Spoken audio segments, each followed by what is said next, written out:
Hi everyone, my name is Bridget and welcome to my channel. So I felt guided to share another video today. Before I begin, I would just like to clarify that I do not believe in religion. I believe in God and Jesus Christ, and that Jesus Christ came to show us a way to peace and abundance for all. Everything I share on my channel is from lived experience, not theory.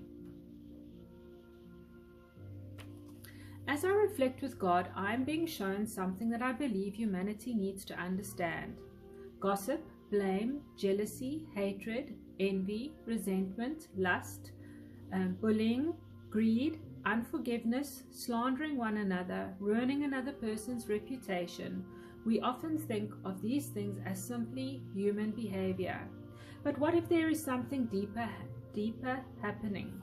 What if every time we allow hatred, jealousy, envy, resentment, or malice to take root within us, we are participating in a spiritual force that ultimately turns us against humanity itself?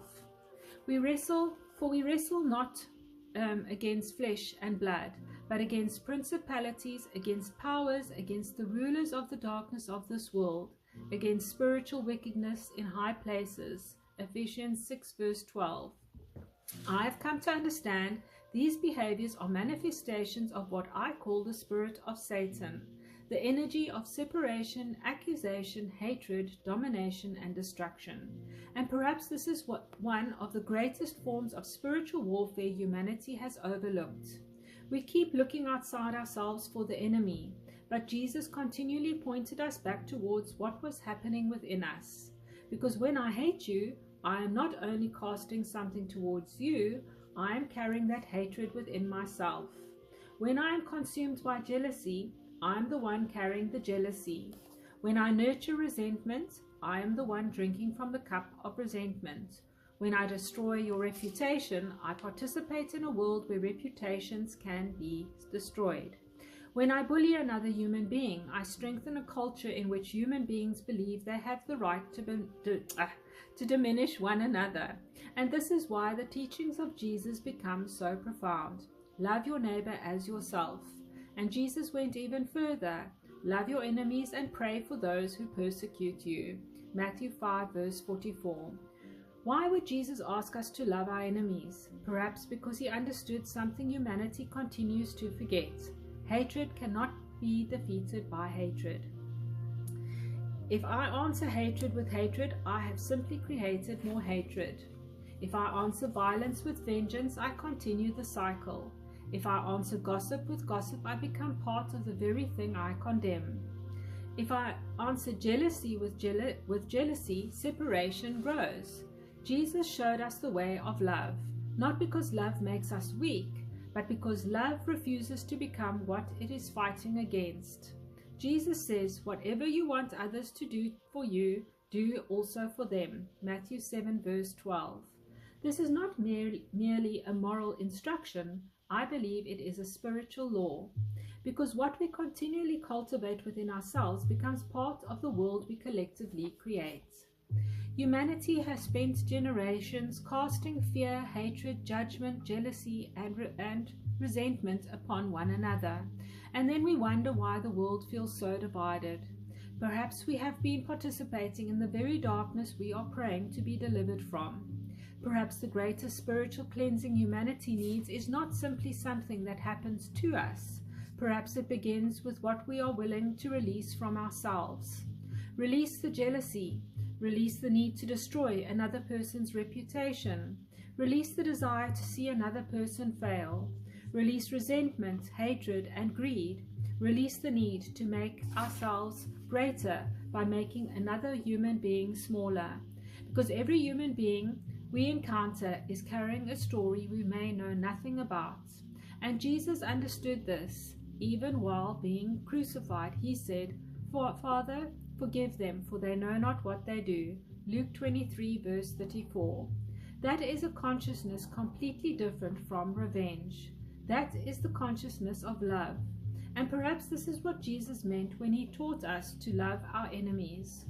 He was not telling us that harmful behavior should be tolerated. He was teaching us not to allow another person's darkness to become our own. We can establish boundaries without hatred. We can walk away without resentment. We can speak truth without destroying another person. We can disagree without dehumanizing one another. This, to me, is where humanity begins to take its power back, because Satan's greatest victory is not necessarily convincing us that darkness exists. It is convincing us to participate in it, to gossip, to judge, to envy, to hate, to divide, to destroy, and then to believe that we are somehow separate from the consequences of what we have collectively created. But Jesus gave us another path. Love. Not passive love, not love that permits abuse or injustice, but a love strong enough to refuse hatred, a love strong enough to forgive, a love strong enough to tell the truth, a love strong enough to walk away from darkness without becoming darkness.